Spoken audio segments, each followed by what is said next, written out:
Okay, so that's all that glazing really means, is that you're achieving darker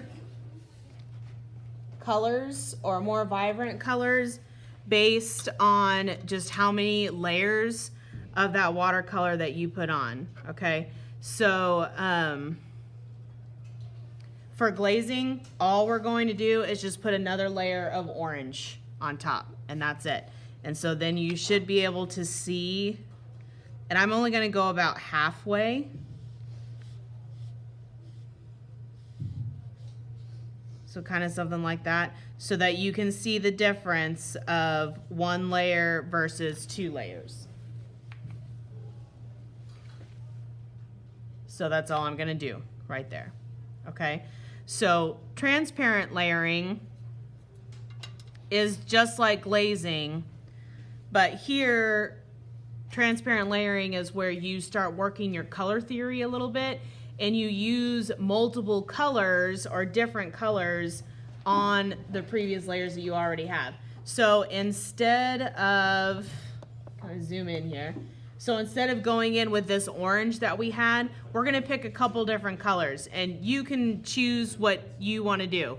For example, I'm gonna just go ahead and use like a yellow, so I can kind of achieve a yellow orange. And then maybe I'll use a little bit red on top in another little spot, so then I can get like a red orange. Okay, so I'm kind of mixing up some yellow watercolor here. And then I'm just gonna pick a little section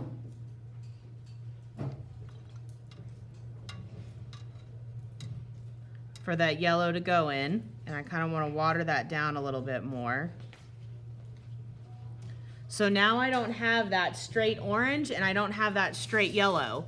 The transparency of the watercolor kind of creates that color theory, and that now they work together to make a yellow orange. And then I'm gonna put some of that red on there, and the orange will show through, and then I have kind of like a red orange, okay? So that is another way for watercolor that you can mix colors. And sometimes that's really nice. It gives it really nice depth. Like let's say if you have any black in any areas, figure out what colors should go underneath it. Like maybe blues and purples and stuff first, and then kind of put on transparent layers of black, and it makes it nice and rich and really lively instead of just being a dead black. Okay, so that's how you can get your colors to come to life. All right. Okay, so now I'm in my yellow slice here, and these are fairly simple, okay? And so the colors we're gonna need here are yellow, and you're gonna need to bring some violet over into your paint palette, and you do not need very much violet because it is strong, okay? So I'm gonna bring some more of this yellow in here, and then I'm gonna water it down quite a bit. Because remember, you want your watercolor not to have like a crazy amount of pigment in there. That's the point. Okay, and then I'm gonna pick just a tiny bit of violet up.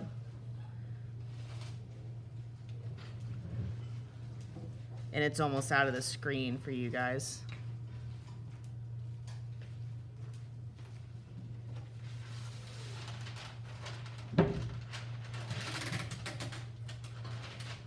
It's really, really, really strong. Okay. I'm gonna erase out the Y for on my yellow strip, while also messing up your video.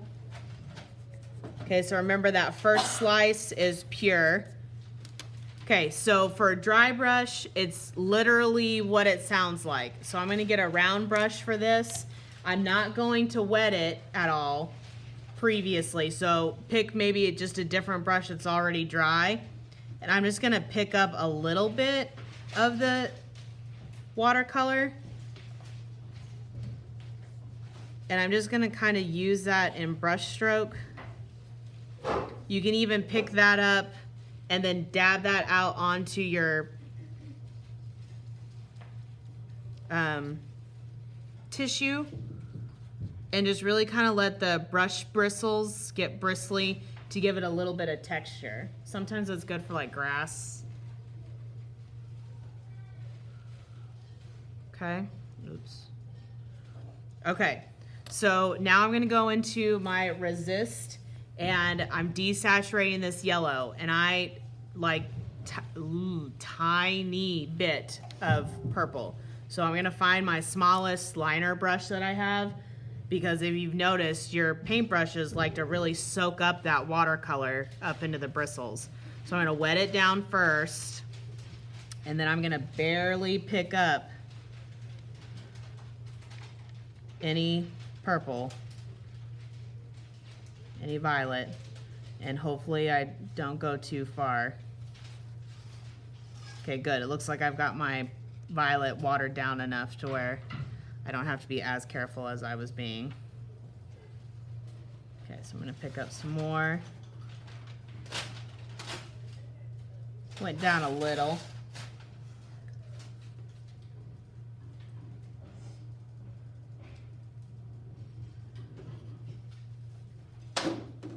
Okay, so you should just be achieving kind of a darker yellow. I'm gonna check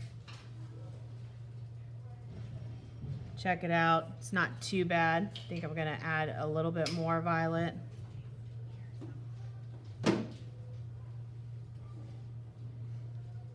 Carefully. Okay, then all we're doing on that resist is we're just going right over it like a flat wash. And I just did this wet on dry. And then I'll peel the tape off later.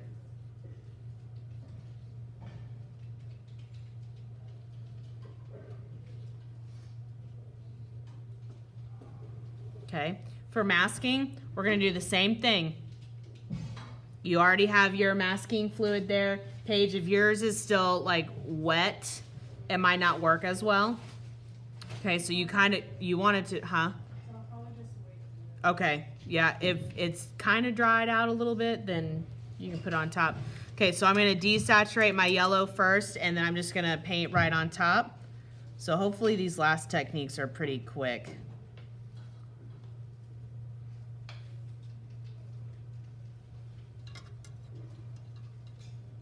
All right, so got that yellow desaturated.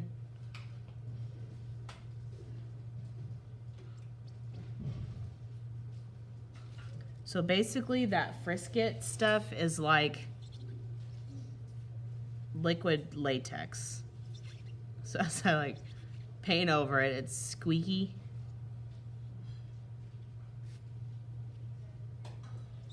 I might kind of build up, let it pool a little bit around that frisket.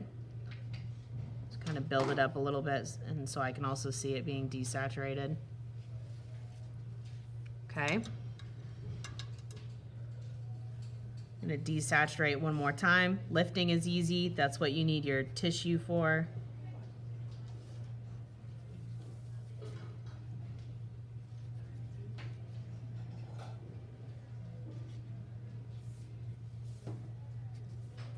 Okay, so for lifting, you just need to fill in the space.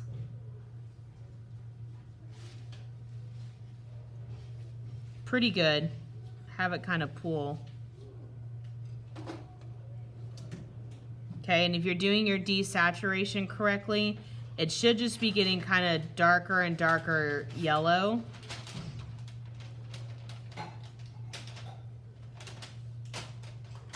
It's getting kind of closer and closer to almost like an ochre-y brown. So don't forget, that's your, once you get to your middle section, that little slice there, that's your ultimate goal, is to have a neutral brown. Okay, So lifting, you can lift in two different ways. And this is kind of the technique-ish that I showed Paige on how you erase too. So like if you want to do clouds in your watercolors or stuff like that, you would put down a washes of blue, and then you're going to take your tissue. Okay, so I've got this, and then I'm going to take my tissue and I'm going to go ahead and blot up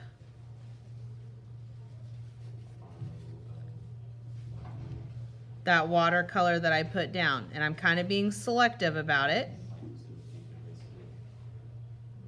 Okay, and sometimes you can blot it up like this. So for like clouds, you'd come through. Maybe you start off with like a light layer of blue, do your blotting, then you kind of come in and go around some of your blots with darker blues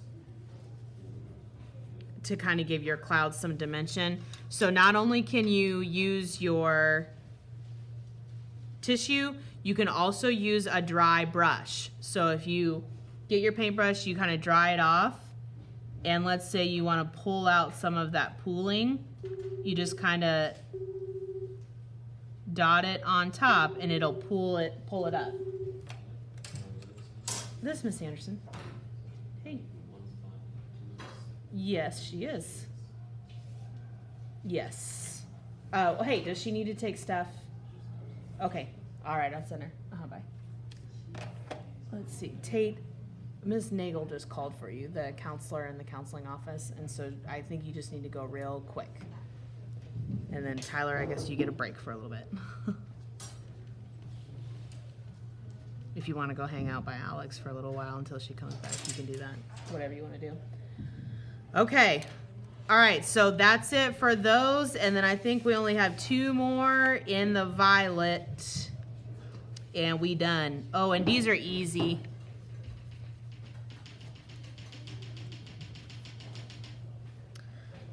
All right.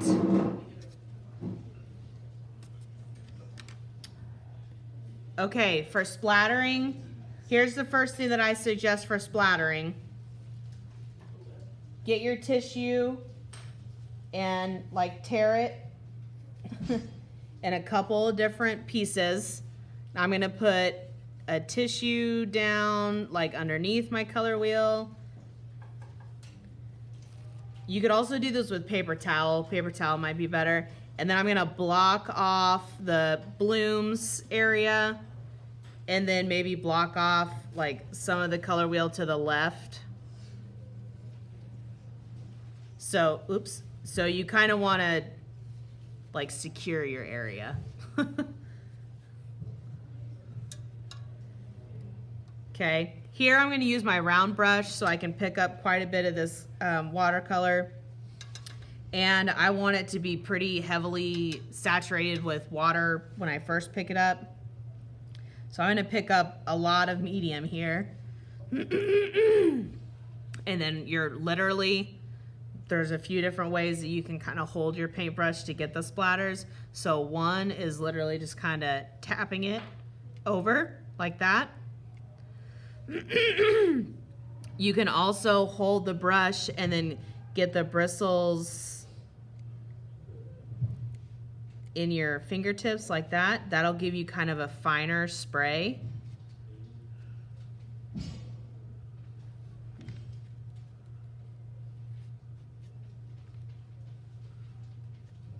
Okay, and then like if you do splattering and then you kind of vary up your concentration of pigment to water, you can get different pigment ratios. Okay, so splatter. So there's how you can get some of that nice, real watery effect, really showing that watercolor for what it is. Okay, kind of went into the blooms. All right, and then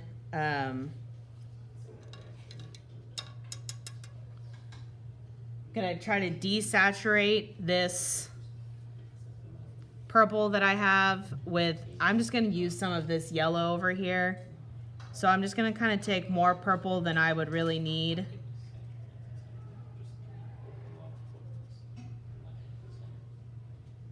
And it's gonna be pretty light. It should kind of turn it kind of eggplanty. Okay. And then blooms is real easy. So blooms is a wet on wet technique.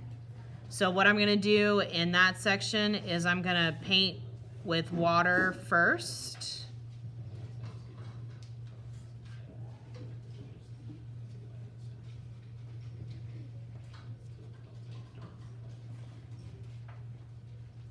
Okay, so painted with water first, and then all I'm doing is going in and picking up this color that I made, and I'm just touching it to various spots on the water. And then you should see like the color like bloom or bleed out.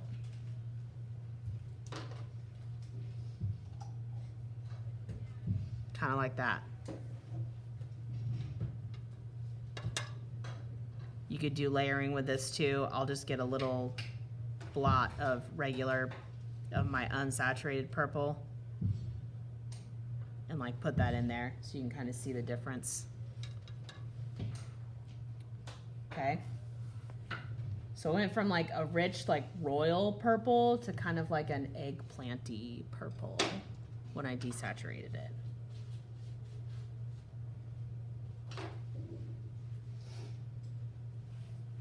All right, my watercolor people, that should be it. So let me just kind of review all the different techniques that we did. So we learned wet on dry. This one has a couple of like blooms in there because I let that water pool, and so it just kind of stayed in and it affected my overall look. Okay, so if you have standing water, it's gonna kind of change everything. So wet on dry is where you just paint right onto dry paper. Wet on wet is you paint with water first and then you go in with your pigment. Flat wash is where you want it just like this, where it's nice flat color, okay? And then graded wash, your ultimate goal is to have you're going from dark to light, okay?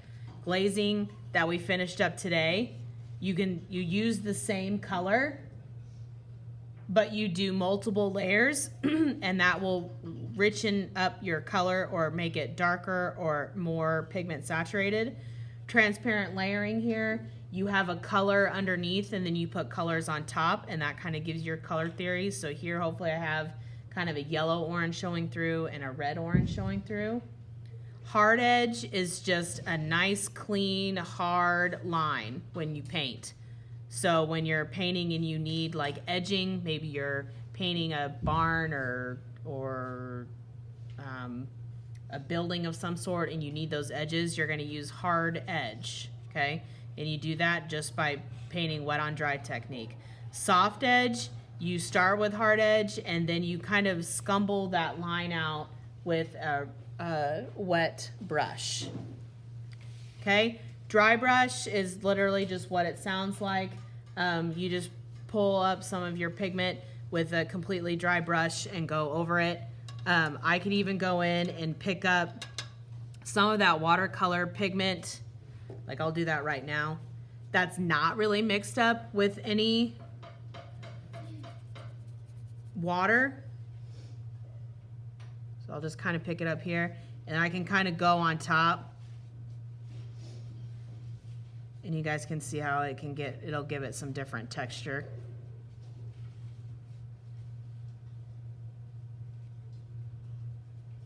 So like that kind of helps a little bit. Okay, resist, I think that's dry enough for me.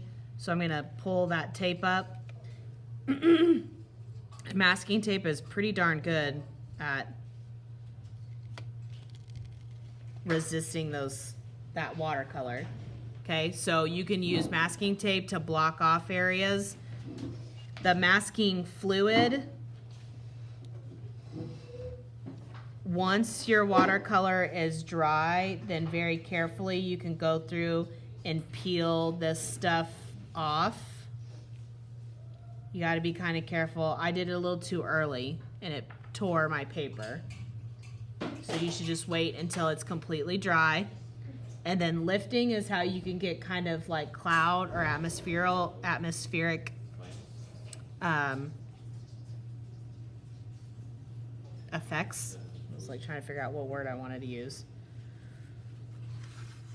All right, then over here, if you haven't been able to see the Epsom salt, it crystallizes out. So it literally looks like crystals in there. This, I took my saran wrap off. So when you crinkle the saran wrap, it'll pull and push some areas. This is the salt. It gives it kind of like a starry, speckly effect.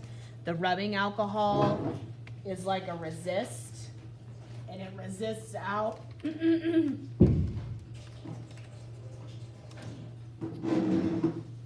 It resists out your watercolor in not as like harsh white as the other ones. And then we did splatter, and then we've got blooms, okay? So that's it for the techniques. All you guys need to do is finish up with the desaturation, making sure that your inner triangles here end in a neutral brown, okay? So I'll be working at finishing up. I'll probably try to get at least these sections done like sometime today so you guys can see the progression by Monday, and I think done by Tuesday, so then I can get them graded and have them in for the Friday grading period. Okay.